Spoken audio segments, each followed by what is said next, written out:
And abd is the highest maqam. Because the thing about the abd, and the reason that we had this in the world is to understand this. The abd does things for the Sayyid and doesn't expect a reward. Because they're just owned. They're the servant. Maybe they can hope for a reward, but they don't expect a reward. And that's why the abd is the highest maqam in our tradition. Subhanalladhi asara bi'abdihi.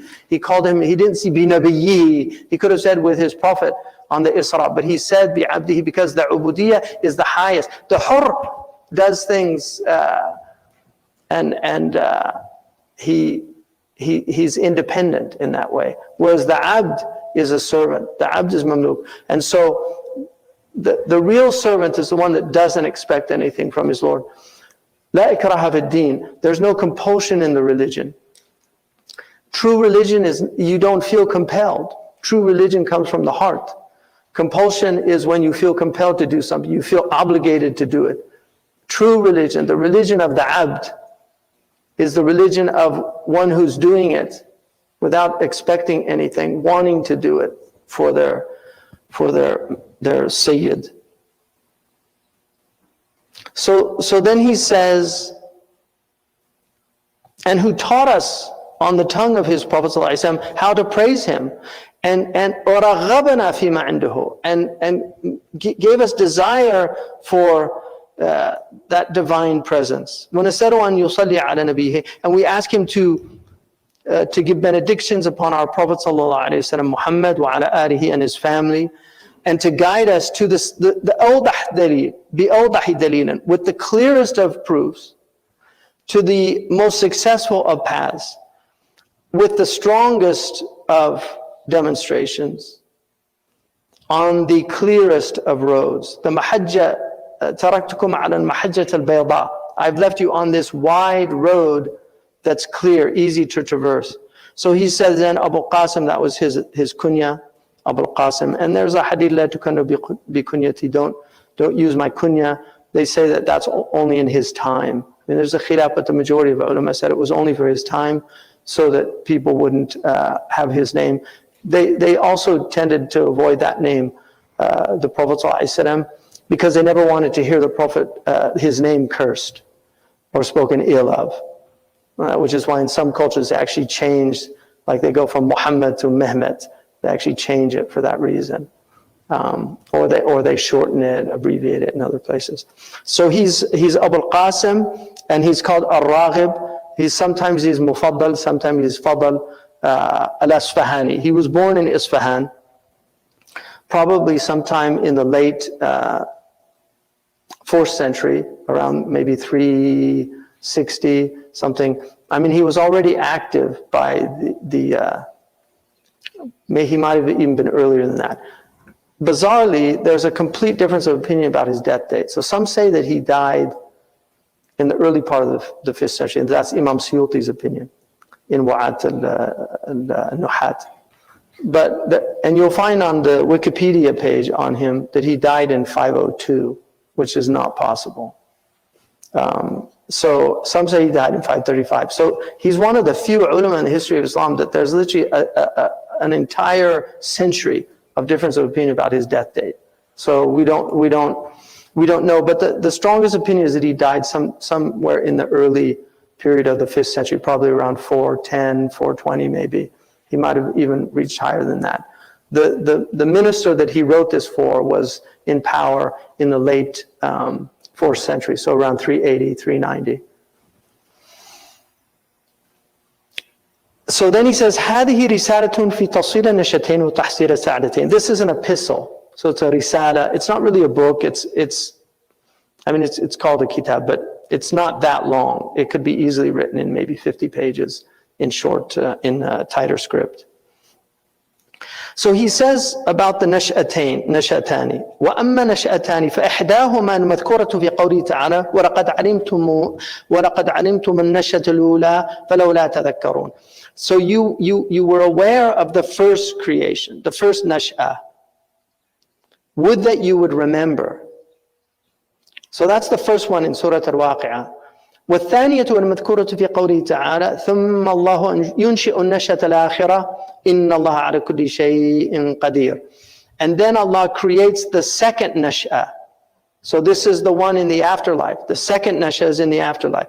إن الله على كل شيء قدير. And then He's capable of all things. So don't think that this is going to be difficult for God to recreate us. And that's why that follows. Inna Allah ala kulli shay'in qadir. Don't think that it's going to be difficult. So then he goes into وَأَمَّا السَّعَادَتَانِ. As for the two felicities, فإحداهما المذكورة في قوله تعالى اذكروا نعمتي التي يا بني إسرائيل اذكروا نعمتي التي أنعمت عليكم. So, oh Bani Israel, he says, he's saying that he removed the Bani Israel, but in any case, remember my blessing, التي أنعمت عليكم. So this was the blessing given to Bani Israel. They had many blessings, but the most important of which was they had a constant sequence of prophets. كل ما مات نبي أتى نبي آخر. So the Prophet ﷺ said that Bani Israel كان يسوسهم الأنبياء. They were ruled by prophets, unlike other people. So that was one of the great blessings. So the sa'ada that he's referring to, and why he says اذكروا نعمتي التي أنعمت عليكم, is guidance. So this is the felicity of this world. It's not happiness that people think. It's not the happiness of having a lot of money, having a big house, having all these wonderful things in the dunya. It's guidance from Allah. So he's saying, remember the guidance I gave you. Remember I saved you from Fir'aun with Moses and the miracles he was given. Remember the manna and salwa. All these things. وَالثَّانِيَةُ الْمَذْكُورَةُ فِي قَوْلِهِ. And then the second sa'ada. وَأَمَّا الَّذِينَ سُعِدُوا فَفِي الْجَنَّةِ خَالِدِينَ. And as for those who su'idu, and also in Nafi', in others, I think this is in Su'idu is in Hafs and Kisai and Hamza, but in the other recensions it's actually Sa'idu, which is important because one of the things about the difference of qira'ah is they nuance meanings. And so one of the things about Sa'ada is Su'idu, that it's there, it's mabni, lil majhul, right? It's the mas'udun are they're not. So this is a passive, right? If it was sa'idu, then it's an active, right? Even though it's intransitive, it's the person that is sa'idu. He's the one. Sa'idu, yasa'du. So it's both su'idu wa sa'idu. They were made felicitous by God, and because of that they were felicitous. And this is what you see. يا أيتها النفس المطمئنة ارجعي إلى ربك راضية مرضية. يعني سعيد ومسعود. It's both. It's سعيد من قبل الله وسعيد في أنفسهم. So these qira'at are very important in that way, is that they nuance these meanings. So سعيد ففي الجنة خالدين فيها ما دامت السماوات والأرض, as long as the heavens and the earth. So there's different opinion of why Allah subhanahu wa ta'ala says ما دامت السماوات والأرض. And this is where you get these weak opinions about the Jannah tafna wa naru tafna. But Bahak, who was one of the great commentators, he said that the samawat are samawat al-Jannah, and the ard is the ard al-Jannah wa nar. So كل ما يعلوك فهو سماء عند العرب. Everything that's over you is called sama. And so Jannah has a sama. Ard is كل ما تستقر عليها قدمك فهو أرض. Everything that your foot finds stability on is called ard, ground. And so, and others say it's actually ta'bid and adat al-Arab. Like the Arabs will say, Wallahi la azuruka ma damat as-samawati wal-ard. Meaning like, I'll never visit you, right? So that it's an expression of ta'bid. So then he says, وَقَدْ عَمِلْتُ ذَلِكَ لِلْأُسْتَاذِ الْكَرِيمِ أَيَّدُهُ اللَّهِ. And this is the Wazir al-Dabbi. So his name was Abu Abbas Ahmad ibn Ibrahim al-Dabbi. He died in 398. and he was a very pious man. So he wrote it for him. لما رأيته معنيا باكتساب الإنسانية الموصلة إلى السعادتين. When I saw him concerned about acquiring humanity, his humanity, al-insaniya is a very interesting use, because you don't see this used that often in older Arabic. It's a very modern, it's a much more modern term. Insaniya, his humanity. When I saw you attempting to acquire humanity that will al-musilati ila sa'adatain, that will enable you to arrive at the two felicities. A'anahu Allahu ala istifadatiha. May Allah subhanahu wa ta'ala help him to benefit from them. Hatta yasira hawiyan li naw'iha, until he acquires both of them, the both types, the sa'ada al-ula wal-akhirah. Wa muhamiyan ala ma'naha, and guarding the meanings. Wa mara'iyan li khasa'isiha, and careful, like the yura'i, careful on the particularities of them. فَقَدْ كَادَ أَوْ كَانَ قَوْلُنَا الْإِنسان لَفْظًا مُطْلقًا عَلَى مَعْنًى غَيْرِ مَوْجُودٍ. It's almost as if this word of ours, insan, is merely an utterance. عَلَى مَعْنًى غَيْرِ مَوْجُودٍ. It's an utterance about something that doesn't exist, a meaning that doesn't exist. وَإِسْمًا لِحَيْوَانٍ غَيْرِ مَعْهُودٍ. And a name for an animal that is not known. It's nobody has غَيْرِ مَعْهُودٍ. It's not known. كَعَنْقَاءِ مُغْرِبٍ, like, or مُغْرَبٍ. كَعَنْقَاءِ مُغْرِبٍ. The Arabs, and this goes back to the Greeks as well. So in the ancient mythology, the Egyptians believed this too.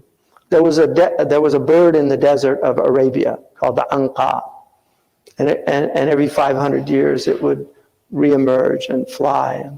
And they say if a feather dropped, a sage would emerge. So it's a mythological character. So the point of the phoenix, it's called phoenix in our tradition. And some call it anqa'u maghrib, the western phoenix. It's also known, but the proper is mughrib, which is the wondrous or strange bird. So he's saying it's the human beings like the anqa mughrib. We heard about it, but we've never actually seen it. وَنَحْوَ ذَلِكَ مِنَ الْأَسْمَاءِ الَّتِي لَا مَعْنِيَ لَهَا. Or like those names that really have no meaning. كما قال تعالى في صفة الأصنام المسماة آلهة. Like what Allah said about these attributes of the idols that are called gods. إن هي إلا أسماء سميتموها أنتم وآباؤكم ما أنزل الله بها من سلطان. These are only names that you have named them with, you and your fathers before you. Allah gave you no authority to name them. وقال جل جلاله ما تعبدون من دونه إلا أسماء سميتموها. You don't worship anything beside God except names that you have called. They're just names. There's no reality to it. You say ism bila musamma. It's a name without anything that it's naming. Like you make up something. You have a name like a unicorn. It's a name, but there's no unicorn, only in the imagination. فجعلها أسماء بلا مسمى ولم أعني بالإنسان كل حيوان منتصب القامة عريض الظفر أملس البشرة ضاحك الوجه ممن. So those of you who've done your logic, he's giving descriptions, right? These are descriptions, but they're not definitions. He says, I don't mean by the insan. And insan is really, it's a non-gendered word in Arabic. It applies to male and female equally. I mean, there is an opinion of insana. You know, insanatun, fatanatun, some of them mention that. But insan is human being. It's male and female. It's human being. And so he's saying, when I say human being, I'm not talking about this animal that stands upright. He's got broad fingernails. He has very smooth skin. Amlas al-bashara. Dahik al-wajh. He's risible, right? Like he can laugh. مِمَّنْ يَنْطِقُونَ وَلَكِنْ عَنِ الْهَوَىٰ. Those who speak, but speak from their passion. وَيَتَعْلَمُونَ وَلَكِنْ مَا لَا يَضُرُّهُمْ وَلَا يَنْفَعُهُم. They learn, but they learn what neither benefit, what harms them and does not benefit them. وَيَعْلَمُونَ وَلَكِنْ ظَاهِرًا مِنَ الْحَيَاةِ الدُّنْيَا وَهُمْ عَنِ الْآخِرَةِ هُمْ غَافِلُونَ. They know, but they know the life of the outward of this world, and about the next world they're heedless. يكتبون الكتاب بأيديهم. They write the book with their hands. ولكن يقولون هذا من عند الله ليشتروا به ثمنا قليلا. But they say this is from God in order to acquire some paltry part of the world. يجادلون ولكن بالباطل ليدحضوا به الحق. They argue, but with vanity, with falsehoods, in order to undermine the truth. ويؤمنون ولكن بالجبت والطاغوت. They believe, but in jibt and taghut. Jibt, I mean, there's a lot of different views of it, but generally in Lisan al-Arab he says الجبت ما عبد من دون الله. Jibt is whatever is worshipped other than Allah. Taghut is anything that's excessive, like a tyrannical ruler is called taghut. And some say that the يؤمنون بالجبت والطاغوت, taghut was Ka'b ibn al-Ashraf, who was one of the tyrants in Medina. So taghut is from tagha, excessive. And then يعبدون ولكن من دون الله ما لا يضرهم ولا ينفعهم. They worship, but other than Allah, what neither harms them nor benefits them. ويبيتون ولكن ما لا يرضى من القول. They spend their nights, but with what is displeasing from words. It's not beneficial. ويأتون الصلاة ولكن كسالى. They come to the prayer but lazy. يراؤون الناس, only showing off for people. لا يذكرون الله إلا قليلا. They mention only a little. ويصلون ولكن هم من المصلين الذين هم عن صلاتهم ساهون. They pray, but in their prayers they're heedless. ويذكرون ولكن إذا ذكروا لا يذكرون. They remember, but when they're told to remember, they don't remember. ويدعون ولكن مع الله إلها آخر. They pray, but not to God. They pray with another God beside God. وينفقون ولكن ولا ينفقون إلا وهم كارهون. They're charitable, but they're charitable only with just repugnant. They're not happy about it. They're upset about it. ويحكمون ولكن حكم الجاهلية يبغون. They make judgments, but the judgment of the age of ignorance is what they desire. ويخلقون ولكن يخلقون إفكا. And they create, but they create lies. So, and that's why in Arabic, khalaqa can only be used for God to mean create. With humans, it means to lie. اختلق. It means you lied, because we can't create. We can only make from pre-existing things. فَأَوْلَا وَإِنْ كَانُوا بِالصُّورَةِ الْمَحْسُوسَةِ نَاسًا. So these, even if they're in the sentient form of human beings, فَهُمْ بِالصُّورَةِ الْمَعْقُودَةِ لَا نَاسٌ وَلَا نَسْنَاسٌ. In the intelligible form, a surah al-ma'qula, they're neither people nor nasnas, nor resemble people. Nasnas, some say it's the apes that look like humans, like orangutan, things like that. Some say it was actually like a golem, like a creature that was like a human but wasn't. But the Arabs say ذهب الناس وبقي النسناس. The people are gone and nothing remains but resemblances of people. وكما قال أمير المؤمنين علي بن أبي طالب كرم الله وجهه يا أشبه الرجال ولا رجال. O you who resemble men but are not men. بل هم من الإنس المذكورة في قول الله تعالى وكذلك جعلنا لكل نبي عدوا شياطين الإنس والجن يوحي بعضهم إلى بعض زخرف القول غرورا. And like that we have made for every prophet an enemy of the shayateen al-ins, the demons from the humans and from the immaterial demons. They inspire one another with ornamented words, delusional. وما أرى البحتري, he's one of the poets. Al-Buhtari was one of the early poets of the early Islamic era. So he says, إذا اعتبر جل الناس بالخلق لا بالخلق مبعدا في قوله. And I don't consider al-Buhtari, if we consider human beings from their character rather from their createdness, from their form, I don't think that he's far-fetched when he said لم يبقى من جل هذا الناس بقية ينالها الوهم إلا هذه الصور. There's nothing remains from humanity except these remnants that you see the forms, but it's just like it's imaginary, it's not real. And then he said ولا من يقول فجلهم إذا فكرت فيهم حمير أو كلاب أو ذئاب. The majority of people, if you really think about it, they're like donkeys, dogs, and wolves. It's a very negative view. But there's a reason why, which you will get to if you go through this book, why he's really trying to wake people up. Because when you look out there and see what people are doing, it's quite shocking. Because most people are just in their egocentric worlds, concerned about themselves and not about others. And then they end up, when the time comes, they're willing to go to war and kill other people. They're willing to do horrible things. It's amazing. So, وَلَا تَحْسِبَنَّ هَذِهِ الْأَبْيَاتَ أَقْوَالًا. Don't think that these lines of poetry are just poetical statements, وَإِطْبَاقَاتٍ مَجَازِيَةٍ, or figurative expressions, articulations. فَإِنَّ اللَّهَ تَعَالَى كَذَلِكَ يَقُولُ. It's God Himself that says, أَمْ تَحْسِبُ أَنَّ أَكْثَرَهُمْ يَسْمَعُونَ أَوْ يَعْقِلُونَ إِنْ هُمْ إِلَّا كَالْأَنْعَامِ بَلْ هُمْ أَضَلُّ سَبِيلًا. Do not think that the majority of them hear or use their intellects. Rather, they're like livestock. They're even more astray. The reason they say more astray, Allah says more astray, is because one of the hallmarks of an animal is it's first of all, it's always vigilant.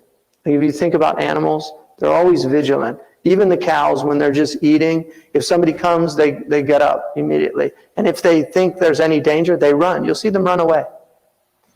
If they see a fire, they go the opposite direction. If they see a tornado, the animals go the opposite. If people see tornadoes, they get their cameras out and they chase them in their car. Right? I mean, this is human nature, is that the majority of people, they don't even look after their own welfare. So that's what he's saying, is that do you think these people actually hear and think? They're just going through the motions. وَقَدْ أَنْبَأْتُ فِي هَذِهِ رِسَالَةً عَنْ جُمْلَةِ الْمَوْجُودَاتِ. I have told in this epistle about the summation of existent things, وَمَكَانَ الْإِنسَانِ مِنْهَا, and the place of the human being in the midst of these created things. وَمَبْدَئِهَا وَمَنْشَئِهَا, where they began, how they were formed, and how they end. وَمَا جُعِلَ لَهُ مِنَ السَّعَادَتَيْنِ فِي الدَّارَيْنِ بِاكْتِسَابِ الْإِنسَانِيَّةِ وَكَيْفِيَّةِ التَّطَرُّقِ إِلَيْهَا. And what was given of the two felicities, the two joys, the two states of happiness, فِي الدَّارَيْنِ, in both abodes, by acquiring one's humanity, that's how you get the sa'ada. And then I show you how to do it. وَكَيْفِيَّةَ التَّطَرُّقِ إِلَيْهَا. كَيْفَ تَتَطَرَّقْ, how do you move in degrees towards this thing? So that's what this book is going to do. He's going to show you, first of all, what you are. So this is an explanation of what the human being is, but then he's going to show you what you should be, what Allah expects you to be, and then how to get that. وَابْتَدَأْتُ بِالتَّنْبِيهِ عَلَى وُجُوبِ مَعْرِفَةِ الْإِنسَانِ ذَاتَهُ. And I begin by reminding of the obligation of a human being to know him or herself. فَمَنْ عَلِمَ أَنَّ شَيْئًا وَهُوَ مِمَّا يَجِبُ أَنْ يُعْلَمْ فَإِنَّهُ وَإِنْ لَمْ يَعْلَمْهُ فَقَدْ حَصَلَ لَهُ بِذَلِكَ عِلْمٌ. So to know أَنَّ شَيْئًا مَا هُوَ مِمَّا يَجِبُ أَنْ يُعْلَمْ, to know that you should know something and that you don't know it, is a type of knowledge. Like to know that you should know something and yet you don't know it is a type of knowledge. فَمِنَ الْعِلْمِ أَن تَعْلَمَ أَنَّكَ لَا تَعْلَمُ. Because amongst the knowledge is knowing that you don't know. وَعِلْمُ الْإِنسَانِ بِجَهْلِهِ أَحَدُ الْعِلْمَيْنِ. And this is why Imam Malik radiallahu anhu said, لَا أَدْرِي نُصْفُ الْعِلْمِ. To say I don't know is half of knowledge. And that's why when the great Zuhri was in the masjid of the Prophet ﷺ, and he saw a man do taslimatain. It's in the Aridat al-Ahwadi. He did a taslimatain because Aisha radiallahu anha said, كانت تسليمة رسول الله تسليمة واحدة, that he would do his salam like in the janazah prayer. Assalamu alaikum, just one. This is a khilaf, the madhab is different on this. In any case, the point being, when Zuhri saw this man doing two, which was not the actions of the people of Medina, he said, where did you get that, the second taslima? And he said, عن فلان عن ابن مسعود أن رسول الله صلى الله عليه وسلم كان يسلم تسليمتين. He said, I don't know that hadith. And the man said to him, he was from Iraq. He said, أحط بحديث رسول الله كله? Did you know all the hadiths of the Prophet? He said, no. He said, ثلثي, 2/3? He said, no. He said, نص? He said, نعم. He said, half? He said, yes. He said, حطه في النص اللي لا تعرف. Put it in the half you don't know. Right? وضحك الزهري. It showed he had a good sense of humor. He laughed at that. The point being is that to say I don't know is important. And that's why it's very arrogant. The modern muhaqqiqun, they always say, لا أصل له. They should say, لا معثر عليه. I couldn't find it, or ما ورد, or ما وجدته. The earlier ones, they usually say something like that. If you look at their tahqiq, they don't use that absolute thing. Unless it's clearly fabricated, then it is. But there's a lot of hadith that were lost. Then he says, وقال ابن عباس من لم يجد مس نقص الجهل في عقله وذل المعصية في قلبه ولم يستبن موضع الخلة في لسانه عند كلال حده عن حد خصمه فليس ممن ينزع عن دنية ولا يرغب عن حال معجزة ولا يكترث لفصل ما بين حجة وشبهة. Ibn Abbas radiallahu anhu, very important sahabi radiallahu anhu, he said, whoever does not find some sense of the deficiency of his ignorance in his intellect and the humiliation of his disobedience in his heart, and does not see the place of need in his tongue when it grows tired when you're debating with somebody and it loses its ability to be precise. This type of person will never be able to free himself from low things. And he will not, and he won't rise above his incapacitated state. And nor will he be concerned about discerning between clarity and confusion, between proofs and obfuscations. It's very, very interesting. So khalla is need. So for people studying Arabic here, khulla, this is one of the muthallathat. So the muthallathat, there's a famous text by Imam Qutrab, which is the muthallathat. And it's really important because you can really make mistakes in Arabic. So khalla is need. Khulla is friendship. And khilla is the food between your teeth that you khalliluhu when you do takhlil. There's other meanings as well, but those are the dominant ones. وبقدر معرفة منفعة الشيء يحرص الإنسان على طلبه. To the degree with which somebody knows the benefit of a thing, he will be covetous in seeking it. ويصبر على تحمل المشقة في تحصيله. And he will be patient about bearing the hardships in its acquisition. ولذلك قال الله تعالى في صفة من جهل نفع مطلوبه وكيف تصبر على ما لم تحيط به خبرا. So this is Musa with Khidr. So when Musa, somebody asked him a question about, was there anybody more learned? And he didn't know that there was, because he was the prophet of the time. And so Allah directed him to this man who was given ilm ladunni, a type of knowledge that is, there's a khilaf about it, what type of knowledge it is. But in any case, it just says immediate knowledge. It's a type of direct knowledge from Allah subhanahu wa ta'ala. And so when he asked, he said to Al-Khadr, هل أتبعك على أن تعلمني مما علمت رشدا?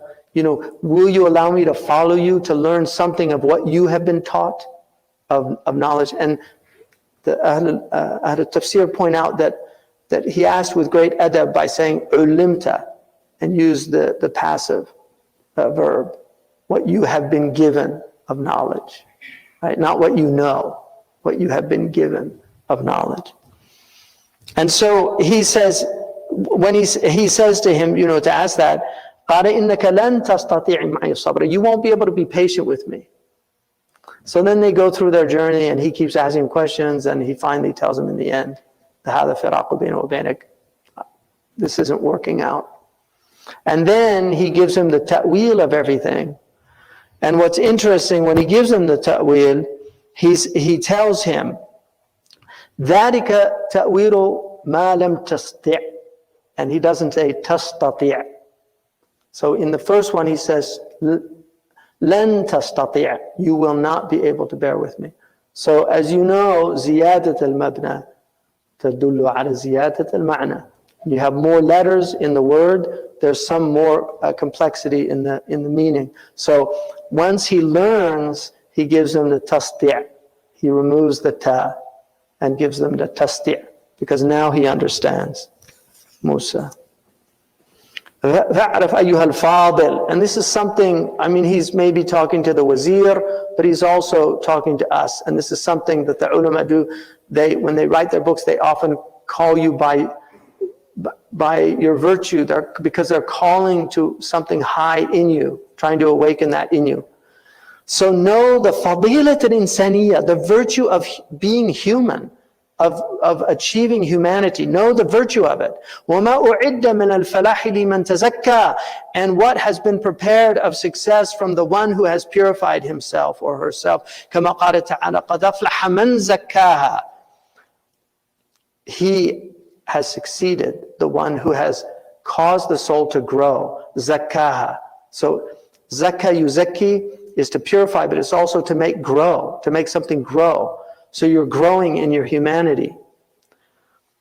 And then he says, هي المكارم لا قعبان من لبن شيب بماء فعاد بعد أبوالا. This is from a long qasida that he actually quotes here. But it's basically, these are the makarimu. لا قعبان من لبن. Qa'b is what you put the leban in, or qa'b. Like they still use that word in Mauritania when you milk. So what they used to do is water the milk to make more, so they feed more people. But when you get a really generous host, he gives you the full milk. He doesn't water it down. And that's why he says that these virtues are not like the two qa'ban of milk, shiba bima'in, that have been mixed with water, fa'ada ba'du abwala, and then you just urinate it out, right? Like this is the real thing. وَلَا يَكَأَدَّنَّكَ بُعْدَ الْمَشَقَّةِ. You know, don't be worried or confused from ka'ada yaka'adu. Don't be worried or confused about the distance. وَفِعْلُ مَنْ يَرُوقُكَ طَاقَهُ وَرِوَاقَهُ. And don't also be deluded by the actions of the one whose taq and riwaq impress you. So the taq is the garment, the qaylasan. So he's saying, don't be deluded by nice garments and nice houses. But riwaq is it's what we call an antechamber. So riwaq is like if you go to a palace, they always have these large antechambers where people wait. If you go to houses of wealthy people, they often have a pretty big antechamber where there's usually like places you put your sit and put on your shoes or something. So that's what he's saying. Don't be impressed by those things. فَإِنْ جَاوَزْتَ كِسْوَتُهُ إِلَيْهِ فَلَيْسَ وَرَاءَ عَبَّادَانِ قَرْيَةٍ. There's a proverb, لَيْسَ وَرَاءَ عَبَّادَانِ قَرْيَةٍ, meaning after Abadan there's nothing. Like in Morocco they say, Fas wa Maknas ma waraha nas. After Fez and Maknas, there's no people. So it's the same idea. So he's saying, once you get past the clothes, you'll see there's nothing there. بَلْ لَا تَرَوْا إِلَىٰ عَبْدٍ لِحَجَرٍ. You'll see he's a servant of stones, وَمَدَرْ, and mud, or bahima, or animals, or dha'ina, or their vehicle, like a car or something. I mean, dha'ina is the rahila, but now he would say car. Like these people that collect, like, you know, these wealthy people, how many cars do you need? It's amazing. They'll have all these cars. How many cars do you need? Well, how many to get to where? You can only be in one place at one time. You can only be in one room at one time. If you have a palace with 50 rooms, you can only be in one at one time. It's like the billionaire who celebrated her birthday with the daughter of the billionaire who celebrated her birthday with 2 birthday cakes. You know, I mean, how much can you eat? So that's what he's saying. It's just, and that's why he quotes the Prophet ﷺ, كَمَا ذَمَّهُ النَّبِيُّ. The Prophet ﷺ, he censored this one. تعس عبد الدرهم تعس عبد الدينار تعس وانتكس وإذا شيك فلانتقش. So he says, you know, ta'isa is a negative term. Ta'asan lahu, you know, perish the servant of the dirham, perish the servant of the dinar. There's a riwayah from Imam Ali radiallahu anhu who says, "Ad-dinar dinu nar, wa dirham daru ham." You know, the dinar is the way of hell, and the dirham is just an abode of stress. Daru ham. So he says here, ta'isa wantakas, perish and you know, fall back, get sick again. وَإِذَا شِيكَ فَلَنْتَقَشْ. And this is like a dua. May the tweezers fail. You know, like the thorns. If he gets a thorn, may he fail to get it out. The minqash is what they use to pull the thorn out. So فَإِذَا شِيكَ فَلَنْتَقَشْ. واعلم أنه ليس يحسن بذي همة قد أحسن الله إليه في خلقه وخلقه وقيض له من رباه فأحسن تربيته وأزاح في معاونته بعد بلوغه. He says علته in the text. I think that might be علته. الله أعلم. أن يرضى بأن يكون حيوانا وقد أمكنه أن يصير إنسانا وبأن يكون إنسانا وقد أمكنه أن يصير ملكا وبأن يكون ملكا وقد أمكنه أن يصير ملكا في مقعد صدق عند مليك مقتدر. No, and that it's not appropriate for anybody who has real aspiration, that Allah has done so much for them in their creation and in their character, and has given them those who raised them and did a good job at raising them, and removed from them by His providential care once they achieve their adulthood any weakness. Also, Allah is things that the toys. So it's like once you reach bulugh, you're not playing, you're not a child anymore. When we were children, we did the things of children. Now that we're adults, let us do the things that adults do. So, وَأَنْ يَرْضَى بِأَنْ يَكُونَ حَيْوَانًا, or that he would be content, that he should be content that he's an animal, and Allah has given him the ability to become a human, or that he's a human and Allah has given him the ability to become an angel, or an angel and Allah has given him the ability to be a king. Like, how could you be content if you have the potential, if Allah has given you the God-given potential to achieve higher and higher heights while you have this time on earth? What are you doing? What are you doing with your lives? Why are you wasting your lives not achieving your human potential? And that's why في مقعد صدق عند مليك مقتدر, sitting in this true station with the all-powerful King. فتقوم الملائكة بخدمته كما قال الله تعالى والملائكة يدخلون عليهم من كل باب سلام عليكم بما صبرتم فنعم عقب الدار. Or the angels are at your service because they pray for you and they say, dunya, serve the one who serves Allah and tire out the one who serves you. So the angels, when they enter in upon them from every door, they say, peace be upon you because of your patience. What a blessed final abode you have. وفقنا الله تعالى لذلك ولا جعلنا من الكسالى الموصوفين بقوله تعالى لو كان عرضا قريبا وسفرا قاصدا لاتبعوك ولكن بعدت عليهم الشقة. Subhanallah. So may Allah give us tawfiq to be like that, and may He not make us among the lazy ones, the ones that He describes in His word. لو كان عرضا قريبا, if it was near Ghanima. This was said about the munafiqun when they were told to go out in Tabuk, and they chose not to go out. They made excuses. Oh, we have to farm, we have to do this, that. But had it been easy pickings, وَسَفَرًا قَاصِدًا, or a close nearby journey, لَاتَّبَعُوك, they would have followed you. وَلَكِنْ بَعُدَتْ عَلَيْهِمُ الشُّقَّةِ, but they saw, shukka is safar ba'id, right? Shukka. That's why yashukku alayk. When you go on a journey, yashukku alayk. For shukka is ba'id. It's a long journey. So he's saying, the most amazing thing about this book to me is how he uses the Quran. I haven't seen any other scholar use the Quran with the facility, the ease with which he uses the Quran to substantiate every single thing he says. So he's saying, this is a hard journey. It's a tough journey. It's not easy. This is difficult. But don't be like those people who think, oh, it's just, if it was an easy thing. If it's not hard, it's not worth it. There's nothing in this dunya Allah gives you with ease that's worth anything. And that's why people are honored who master things, even stupid things.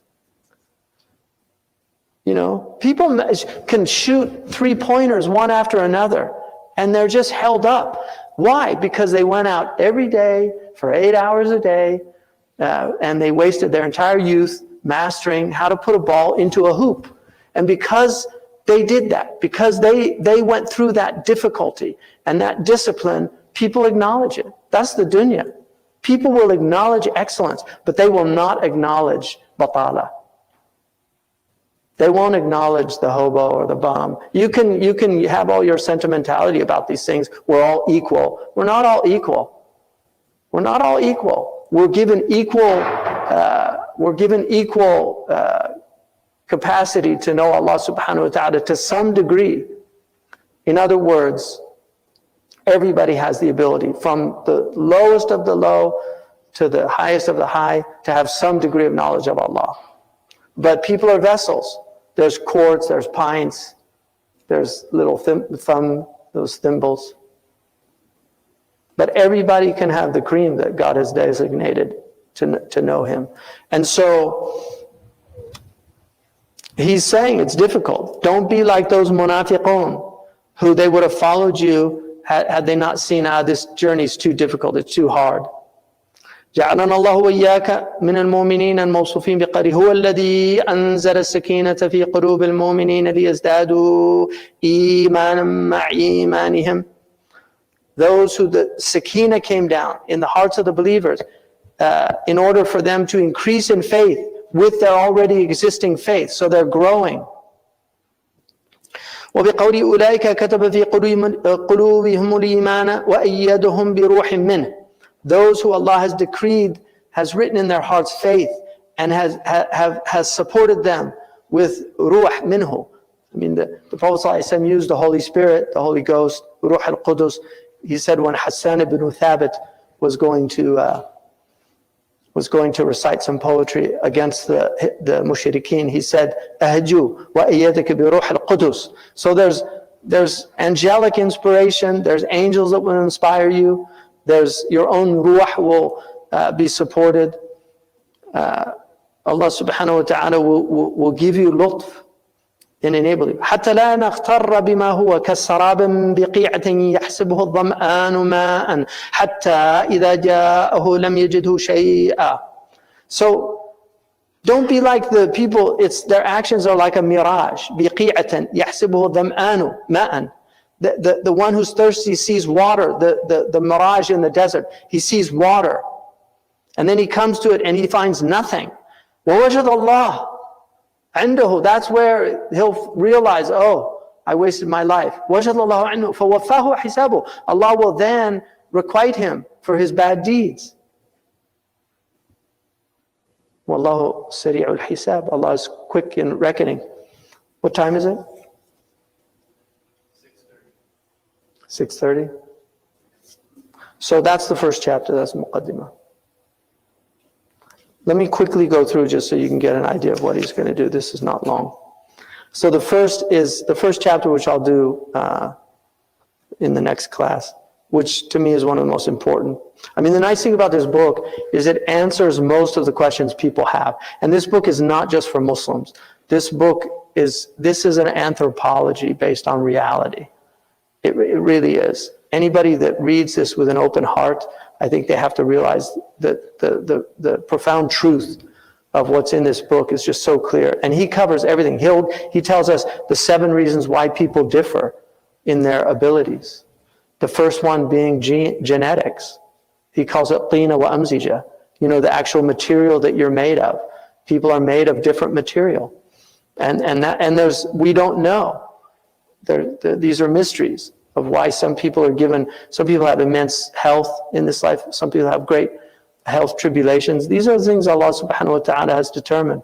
Some people can eat all they want, they don't gain any weight. Other people eat not even very much and they gain a lot of weight.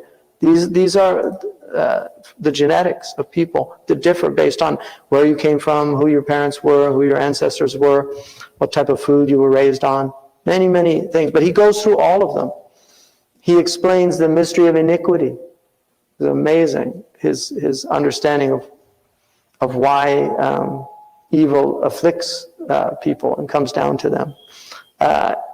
He gives, so the first chapter is Ma'rifatul Insan Nafsu, is self-knowledge, like the importance of self-knowledge and why self-knowledge and knowledge of God are so inextricably bound, why they're so related.